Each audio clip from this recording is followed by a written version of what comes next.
आज नाशिक येथील अधिवेशनात बोलत असताना उध्वस्तजी वाकरेंनी मी 25 वर्ष बीजेपी सोबत राहून बीजेपीचा नाही होऊ शकलो तर काँग्रेसचा काय होणार असा प्रश्न उपस्थित केला. खरं अहो, जो माणूस शिवसेना प्रमुख बाळासाहेब ठाकरेंचा होऊ शकला नाही, आपल्या बापाचा होऊ शकला नाही, शिवसेनेचा होऊ शकला नाही, अंगावर लाठ्या काठ्या सोसणाऱ्या शिवसैनिकांचा होऊ शकला नाही, तो माणूस कुणाचा काय होणार? मी आणि माझं कुटुंब, मी, माझी मुलं, माझं कुटुंब, माझी जबाबदारी एवढ्यापुरतीच उध्वस्तजींची संकुचित विचारसरणी आहे आणि विनाशकाले विपरीत बुद्धीप्रमाणे त्यांचं होतंय. त्यामुळे त्यांनी आता राजकारणातनं संन्यास घ्यावा हेच बरं. आज बोलत असताना संजय डावटांनी उध्वस्तजींना प्रभू श्रीरामाची उपमा दिली. मग त्यांनी मला एका प्रश्नाचं उत्तर द्यावं की सगळेच रामविरोधी लोक तुमच्यासोबत कशा?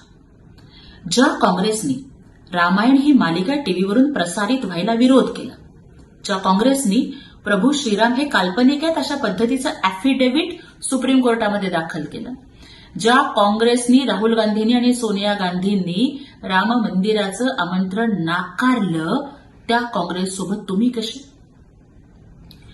राम मंदिराचं निमंत्रण नाकारणारे शरदचंद्रजी पवार, प्रभू श्रीरामाच्या आहाराबद्दल वेडीवाकडं विधानं करणारे जितेंद्र आव्हाड तुमच्यासोबत कसे?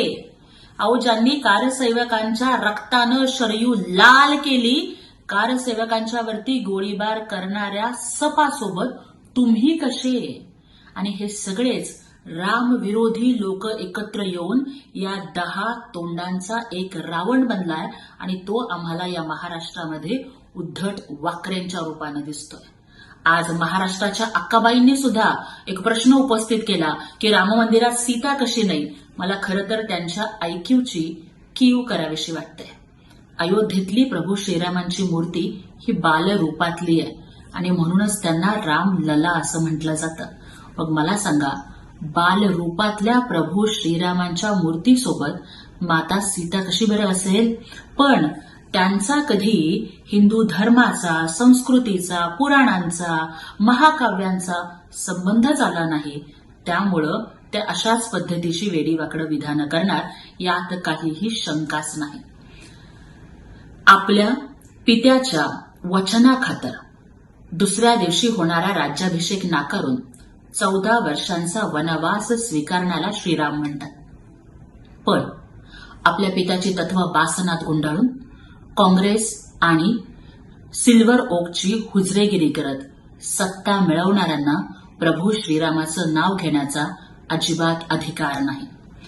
स्वतःच्या पित्याच्या वचनासाठी वनवास पत्करणारे श्रीराम, पण शिवसेना वनवासात गेली तर चालेल, शिवसैनिक वनवासात गेले तरी चालतील, बाळासाहेबांचं हिंदुत्व वनवासात गेलं तरी चालेल, पण मला मात्र सत्तेची खुर्ची पाहिजे अशा अहंकारी रावणाप्रमाणे उद्धव वाकरे वागत आहेत.